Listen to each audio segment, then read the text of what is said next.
Au service de toutes les entreprises, la CCI de Lyon vous présente son magazine économique Agir et entreprendre.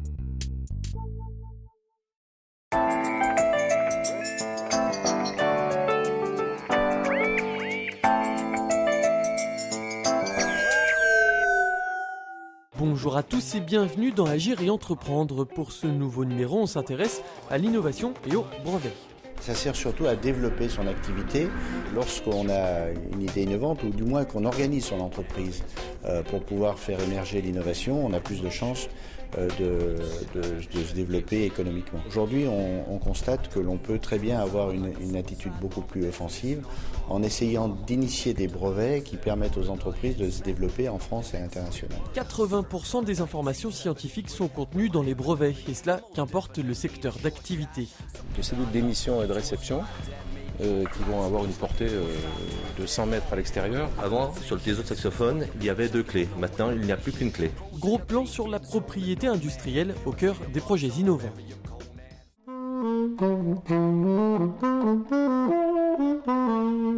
Voici Jean-Louis Julliard. Il n'est pas vraiment musicien, mais plutôt chef d'atelier chez JS Music. Et s'il est là aujourd'hui, ce n'est pas pour jouer, mais plutôt pour parler.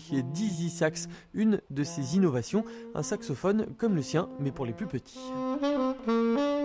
C'est Dizzy Sax, c'est un saxophone qui est conçu pour les enfants.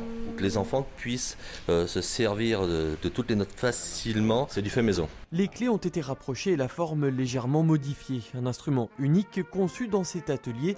Une innovation qu'il a fallu protéger par un brevet pour ne pas être copié, d'autant que cet instrument s'inscrit dans le développement d'une marque qu'il souhaite optimiser en Europe. Du coup, et histoire de bien faire les choses, une veille brevet a été mise en place avec la CCI de Lyon. C'est vrai que c'est toujours important et intéressant de savoir s'il existe des entreprises qui auraient pu avoir la même idée que nous à un niveau positif et négatif. Positif, pourquoi pas travailler en collaboration avec d'autres entreprises européennes. Et négatif, il ne faudrait pas que ce soit embêtant dans le développement de notre projet. Il y a 5 ans, un premier brevet avait déjà été déposé par JS Music, une sourdine en mousse commercialisée aujourd'hui dans le monde entier. Autre entreprise, nous sommes chez Sorea, une société spécialisée dans les appareils de détection périmétrique, infrarouge hyperfréquence ou système enterré. Depuis ses débuts, l'entreprise a su innover, d'autant que selon son responsable Yves Monneret, les brevets ont un double intérêt, se protéger tout en observant ce que font les autres. Voir s'il y a des moyens de contourner les brevets, c'est une solution. La deuxième solution, c'est de trouver des accords de partenariat avec les brevets qui nous semblent pertinents.